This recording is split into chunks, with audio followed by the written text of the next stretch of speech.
c'est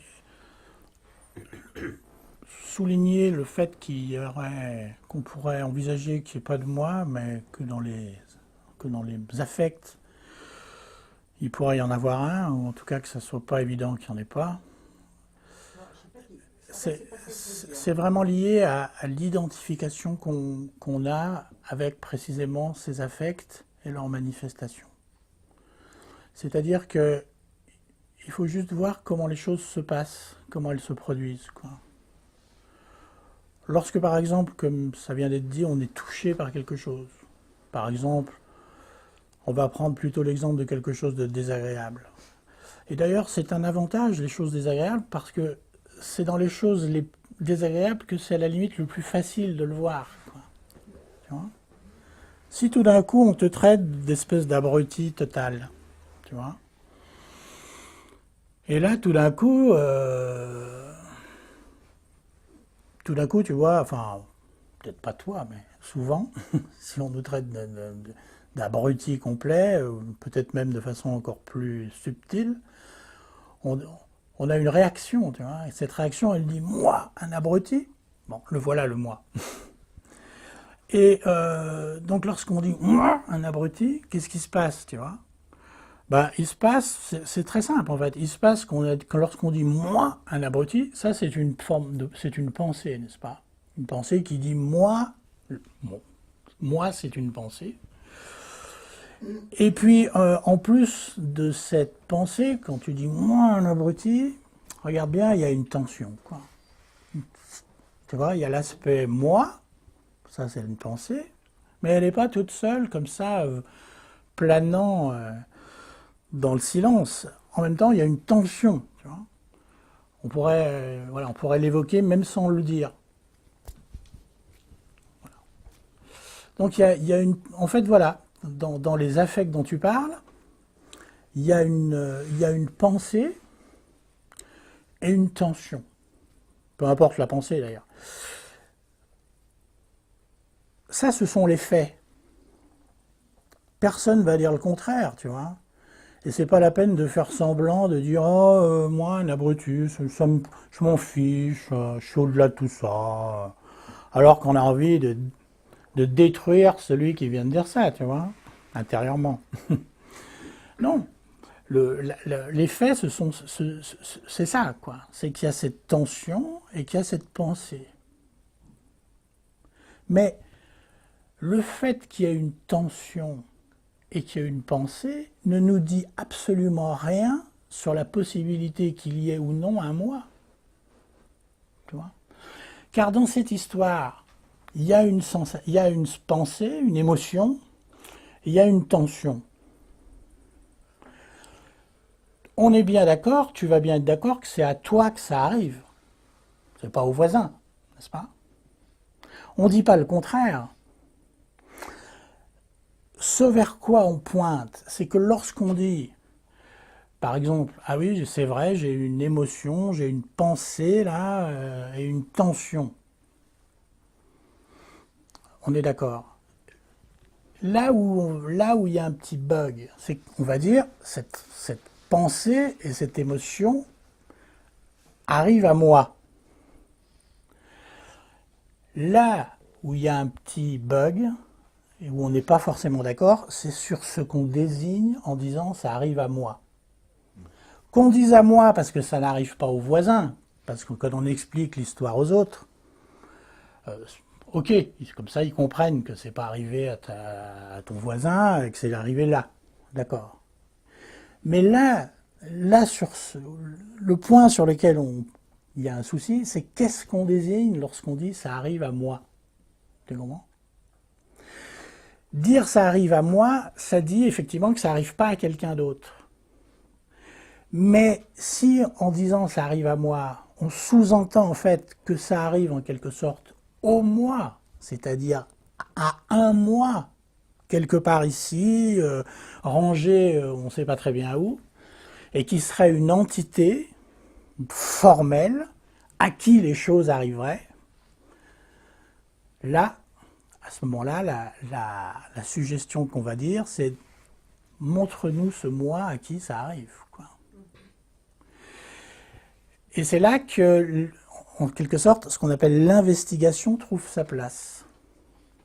Elle trouve toute sa place, justement parce qu'on a cette sensation puissante que ça arrive à moi. À la limite, quand cette sensation n'est pas présente, c'est pas tellement nécessaire d'aller la chercher. Mais quand elle est présente, tout d'un coup, ça arrive à moi. Là, elle y est là, tu vois. C'est pas la peine d'aller loin pour la chercher. Tu la vois. Et la suggestion, c'est de regarder. Qu'est-ce que c'est ce moi, bon, pour qui se produisent ces pensées et ces tensions? Est-ce que c'est quelque chose? Parce que notre conviction profonde nous dit c'est quelque chose. Et ce quelque chose, c'est moi. Et donc l'invitation, c'est une large partie de notre programme, c'est de regarder de plus près. Est-ce que ce moi, à ce moment-là, qu'on pointe, qu'on désigne, qu'on met en avant, est-ce qu'il est vraiment quelque chose? Tu vois? Il y a la tension, il y a la pensée, et le moi à qui ça arrive, il est où? Et là, on regarde. Et en regardant bien, ça ne change peut-être rien à la pensée et à la tension. Mais en tout cas, tu t'aperçois que le fameux moi en question, il n'y en a pas. Tu ne peux pas le trouver. Tu retrouves toujours une autre tension ou la même pensée, mais ça, on le sait déjà. Tu vois? Autrement dit, quand il y a un affect, comme celui dont il était question, il y a bien cet affect, il est bien formé de pensées peut-être émotives, de tensions. Ces émotions, ces pensées et ces tensions, ok, elles flamboient tout d'un coup, mais il n'y a pas quelqu'un pour qui elles apparaissent. Tu vois? Et là, tu fais une petite moue pour nous dire, moi, je suis pas convaincu de ce truc, moi. C'est normal, car nous sommes conditionnés, depuis peut-être même avant le berceau, à croire qu'il en est ainsi. Nous sommes à 200% conditionnés que nous sommes quelqu'un, que nous sommes une entité séparée, que nous sommes moi. Et c'est cette croyance à partir de laquelle toutes nos actions, toutes nos croyances et toute notre activité se déploient. Si on veut la garder, cette croyance, il est temps encore de prendre un billet de train pour partir en vacances, je ne sais où, tu vois. Parce qu'on perd son temps, là. Là, ce qu'on fait, c'est remettre en question cette croyance, quoi. À la limite même, on va même pas dire c'est faux, vous avez rien compris. On va dire au moins regardez voir si c'est vrai. Voilà. Parce qu'il se pourrait que ce soit cette croyance qui soit responsable de la plupart de nos maux. Tu vois. Voilà. Donc, c'est comme un scientifique, tu vois. Le gars, il fait une expérience. Tout ce qu'on lui suggère lorsqu'il fait son expérience, c'est d'être dans une attitude où il dit « j'en sais rien, je vais tester le truc, si on met le fil bleu sur le machin rouge, ou l'inverse, on va voir ce qui se passe, je ne sais pas. » Voilà. Mais si déjà tu sais, ou si déjà tu dis « je sais très bien qu'en faisant ça », alors c'est pas la peine de le faire, tu sais. Si ce que tu sais t'a apporté le bonheur, pourquoi aller chercher autre chose? Tout va bien. Si ce n'est pas le cas, peut-être c'est bien de regarder. Donc regarde, la prochaine fois si on te traite d'andouille, et que tu dis « moi, une andouille », ça c'est vrai. Pas que tu es une andouille, mais c'est vrai qu'il y aura cette réaction, cette pensée, cette tension. Mais est-ce que tu peux trouver une entité quelque part, cachée ou pas, à qui ça apparaît? Voilà.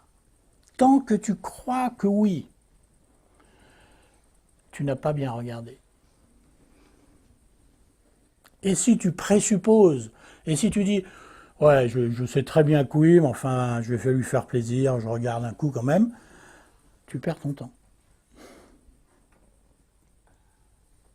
Voilà. Voilà. L'investigation, elle est le glaive implacable avec lequel on regarde qu'est-ce qui est vrai ou qu'est-ce qui ne l'est pas, quoi.